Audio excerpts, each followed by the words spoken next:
Alright guys, a quick one. Here, I'll detail how to change Gmail phone number. So if at the end of this you found this offer informative, please don't forget to like and then subscribe.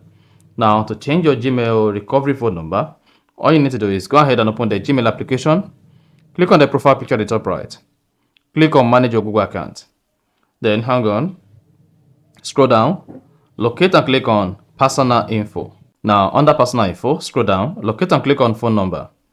Once you click on your phone number, click on the phone number you have on your account, click on the edit pencil.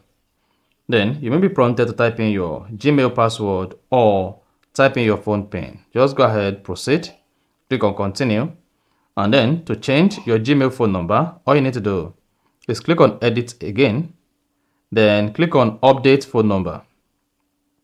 Come here, delete the existing phone number, enter the new phone number, then click on select to save the new phone number. You should say phone number updated, and then you are good. So that is exactly how to change Gmail phone number. If you found this offer informative, please don't forget to like and then subscribe.